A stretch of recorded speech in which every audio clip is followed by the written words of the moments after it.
मुझे लगता है सबसे हिंदुस्तान के दुश्मन अगर है वो पटवारी है, जिन्होंने हिंदुस्तान के दुश्मन अगर है वो पटवारी है।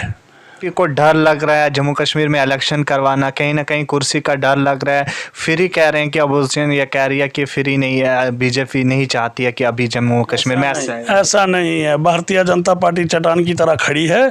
भारतीय जनता पार्टी चाहती है कि कल इलेक्शन में आपने ये दावा किया था कि नौजवानों के लिए रोज़गुज़ार दिया जाएगा, ताहम वो रोज़गुज़ार नहीं नज़र आ रहा है, लगातार एहतजाज हो रहे हैं। अगर दूसरी तरफ से देखा जाए बनिहाल में कम से कम 62 जो दुकान है उन पर ताला चढ़ा दिया और लगभग 200 से 300 नौजवान जो है बेरोज़गार हो चुके हैं, सड़कों पर हैं आज। ऐसा नहीं है। भारतीय जनता पार्टी ने जो काम किए हैं वो कोई सरकार न करेगी, न कभी सोच। बेरोजगारी कहाँ है?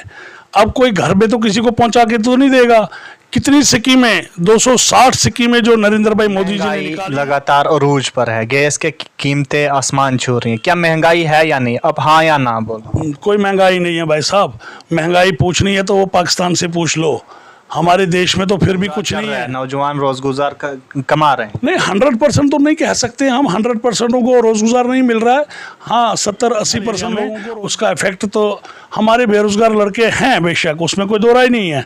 मगर अब वो बिजनेस कर रहे हैं, वो कर रहे हैं, ठीक है। उनके लिए भी डीसी साहब बैठे हैं, वो उनका रास्ता निकालेंगे। वही गली क्यों? वही गली टारगेट नहीं है, जबकि वहाँ रास्ता ही तंग था। तो और वो सरकार का रकबा था, सरकार के रकबे में कुछ दुकानें बनी हैं। बनिहाल में बहुत सारे सरकार का रकबा है। अभी तो अंगड़ाई, अभी लड़ाई तो बाकी है भाई साहब।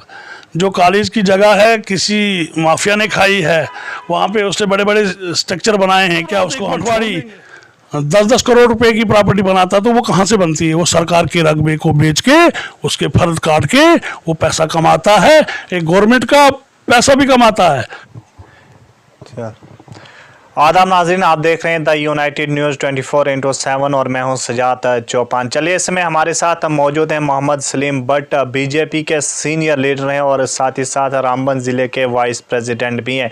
इनसे जानने की कोशिश करेंगे कि जम्मू कश्मीर में जो सियासी सूरत हाल है उस पर भी गुफ्तगू करेंगे और ख़ास तौर से जिस तरीके से आर्टिकल 370 और 35 की मनसूखी के बाद मरकज़ी सरकार ने ये दावा किया था कि जम्मू कश्मीर के नौजवानों के लिए रोज़गुज़ार दिया जाएगा, ताहम दूसरी तरफ से बनिहाल में लगभग 200 से 300 नौजवानों को जो है रोज़गार देने से नाकाम रही है। इनसे जानने की कोशिश करेंगे। सर, सबसे पहले बहुत बहुत वेलकम। सर, आपका भी वेलकम। सर, जिस तरीके से देखा जाए जम्मू कश्मीर की जो सूरत हाल बनी हुई है, इलेक्शन नहीं हो पा रहे हैं, नौजवान सड़कों पर हैं, क्या कुछ कहेंगे?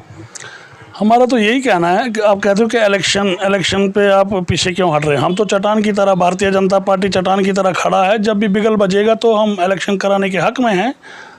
आखिर क्यों नहीं हो रहे हैं? देखो, वो इलेक्शन कमिश्नर साहब का अपना एक सिस्टम है। जब वो बिगल बजेगा तो सब पार्टियां अपना अपना मंशूर लेके, कहीं ना कहीं अभी भी बीजेपी को डर लग रहा है जम्मू कश्मीर में इलेक्शन करवाना, कहीं ना कहीं कुर्सी का डर लग रहा है। फिर ही कह रहे हैं कि अपोजिशन ये कह रही है कि फ्री नहीं है, बीजेपी नहीं चाहती है कि अभी जम्मू कश्मीर में ऐसा नहीं है। भारतीय जनता पार्टी चट्टान की तरह खड़ी है। भारतीय जनता पार्टी चाहती है कि कल इलेक्शन हो जाए तो हम इलेक्शन कराने के हक में हैं। वो इलेक्शन कमिश्नर साहब का अपना एक सिस्टम है। जब वो चाहेंगे तब इलेक्शन करवा सकते हैं। जिस तरीके से अगर बात की जाए जम्मू कश्मीर में, आपने ये दावा किया था कि नौजवानों के लिए रोज़गुज़ार दिया जाएगा, ताहम वो रोज़गुज़ार नहीं नज़र आ रहा है, लगातार एहतजाज हो रहे हैं। अगर दूसरी तरफ से देखा जाए बनिहाल में कम से कम 62 जो दुकान है उन पर ताला चढ़ा दिया और लगभग 200 से 300 नौजवान जो है बेरोज़गार हो चुके हैं, सड़कों पर हैं आज। ऐसा नहीं है। भारतीय जनता पार्टी ने जो काम किए हैं वो कोई सरकार न करेगी, न कभी सोच सकती है। भारतीय जनता पार्टी ने हर 3 टायर सिस्टम सबसे पहले स्टार्ट किया। पंच सरपंच बनवाए, ठीक है। हम जो पहले एक मकान एक पंचायत में आता था वो भी किसी टाई वाले को ही मिलता था, और जहाँ की कोई कर्ची होती थी या जो अच्छी अप्रोच वाला होता था उसी को मिलता था।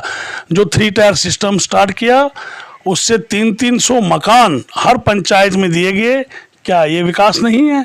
कश्मीर में पहले पत्थरबाजी कितनी होती थी, कितने जाना ज़ाया होती थी, कितने नौजवान जेलों में जाते थे। जब से भारतीय जनता पार्टी की सरकार रही, सरकार तो आज की डेट में नहीं है मगर फिर भी देख रेख तो भारतीय जनता पार्टी की है। आज की डेट में जो भी काम हो रहे हैं बहुत अच्छे हो रहे हैं। आप देखो रोडों के जाल बिछ रहे हैं, टनलों के जाल बिछ रहे हैं। आप कह रहे हो बेरोजगारी, बेरोजगारी कहाँ है? अब कोई घर में तो किसी को पहुंचा के तो नहीं देगा। कितनी स्कीमें, 260 स्कीमें जो नरेंद्र भाई मोदी जी ने निकाली हैं, जो डायरेक्ट गरीबों के अकाउंटों में पैसा आ रहा है। जल स्कीम घर घर पहुंच रही है, पानी का मतलब बिजली का हर घर को पहुंच रही है, रास्ते के मतलब जाल बिछ रहे हैं। तो आप कह रहे हो बेरोजगारी खत्म नहीं हो रही? महंगाई लगातार अरूज पर है, गैस के कीमतें आसमान छू रही हैं, क्या महंगाई है या नहीं? अब हाँ या ना बोलो। कोई महंगाई नहीं है भाई साहब। महंगाई पूछनी है तो वो पाकिस्तान से पूछ लो, हमारे देश में तो फिर भी कुछ नहीं है।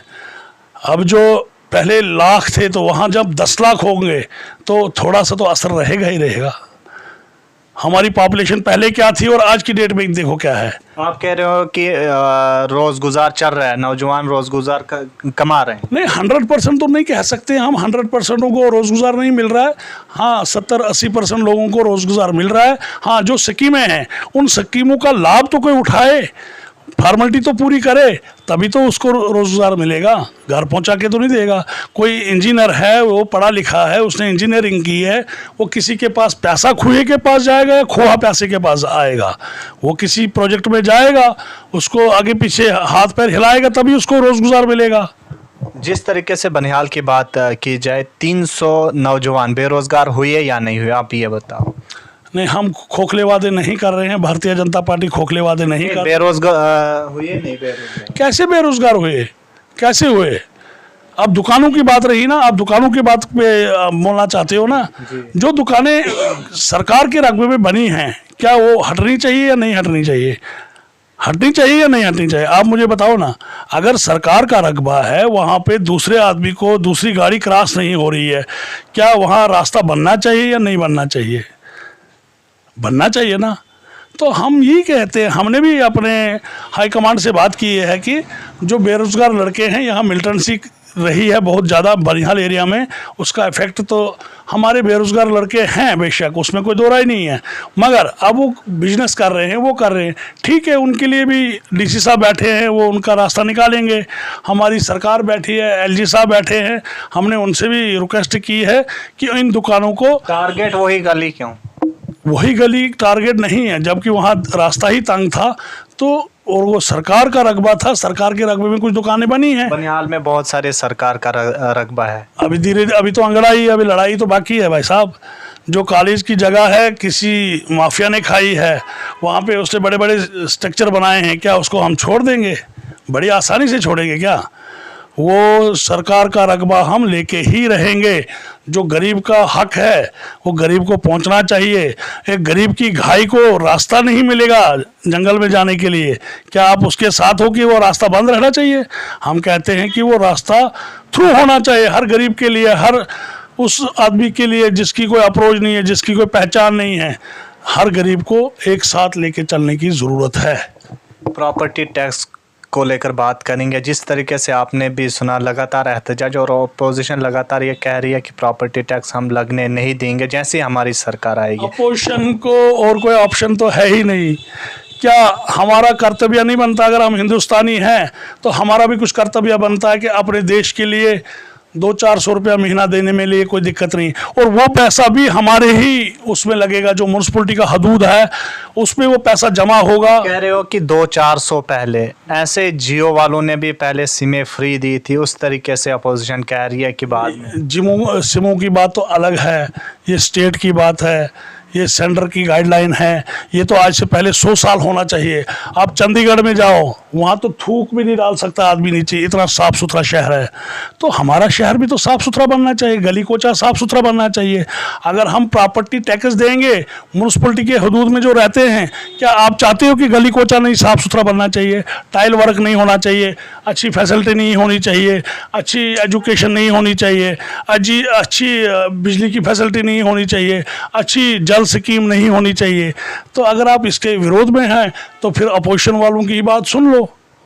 जिस तरीके से अगर देखा जाए, आप क्या चाहते हो कि जम्मू कश्मीर का राज जो है यूपी बिहार वाला करे, या अपोजिशन कह रहे हैं? यूपी बिहार तो हमारे लिए मैटर नहीं है। मैटर यह है कि साफ सुथरा अच्छा वातावरण, खुशहाली, अमन आए पूरे जम्मू कश्मीर के, पूरे हिंदुस्तान में ऐसा होना चाहिए। हमारे पास ये मैटर नहीं है कि यूपी वाला या बिहार वाला। ये भारत हमारी माँ है, इसमें तरह तरह के फूल रहते हैं। ये कोई मैटर नहीं है कि बाहर यूपी वाला यहाँ क्यों काम करेगा, बिहार वाला इधर क्यों काम करेगा। अरे भारत हमारी माँ है तो इसमें तरह तरह के फूल रहते हैं।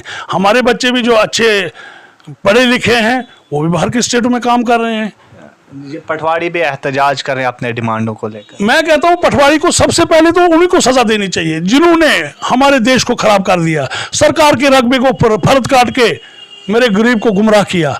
सबसे पहले तो सलाखों के पीछे उनकी प्रॉपर्टी को जांच किया जाए, किस किस पटवारी को कितनी कितनी प्रॉपर्टी है, उनके पीछे जांच होगी और उनका शिकंजा कसा जाएगा। किस पटवारी के पास कितनी इनकम है, कितनी प्रॉपर्टी है, वो कहाँ से आई। अगर रातों रात एक पटवारी 10-10 करोड़ रुपए की प्रॉपर्टी बनाता तो वो कहाँ से बनती है। वो सरकार के रकबे को बेच के, उसके फर्द काट के वो पैसा कमाता है। एक गवर्नमेंट का पैसा भी कमाता है, गवर्नमेंट के उसमें पैसा तनख्वाह भी लेता है।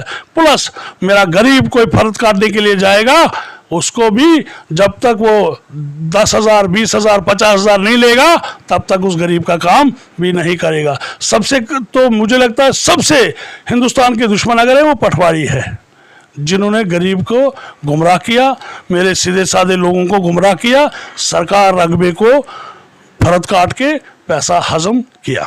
वहीं आखिर पर जम्मू कश्मीर में कितनी तैयार है बीजेपी असेंबली के इंतखाबात अगर होते हैं? भारतीय जनता पार्टी चट्टान की तरह खड़ी है। जब भी बिगल बजेगा तब आपको दिखेगा। आप कहते हो कि 50, हम कहते हैं 52 पार भारतीय जनता पार्टी करके दिखाएगी। कब तक होंगे इलेक्शन की, अभी भी डर सता रहे हैं? नहीं, हमें कोई डर नहीं है। भारतीय जनता पार्टी के जो छोटे से छोटे कार्यकर्ता है वो चट्टान की तरह खड़ा है। नरेंद्र मोदी जी का जो सिपाही है वो चट्टान की तरह खड़ा है। और जब भी बिगल बजेगा हम आने वाले काल में बता देंगे। चलिए, बहुत बहुत शुक्रिया। ये हमारे साथ बात कर रहे थे सलीम अहमद भट्ट, जो कि बीजेपी के सीनियर लीडर हैं। इनका ये कहना है कि बीजेपी जो है आने वाले असेंबली के इंतखाबात में तैयार है। अब देखना ये ज़रूर होगा कि जम्मू कश्मीर में कब तक असेंबली के इंतखाबात होंगे और क्या कुछ बीजेपी कहाँ तक पहुँच पाएगी, ये ज़रूर आने वाला वक्त बताएगा। द यूनाइटेड न्यूज़ के लिए जम्मू से मैं सजाद चौपान।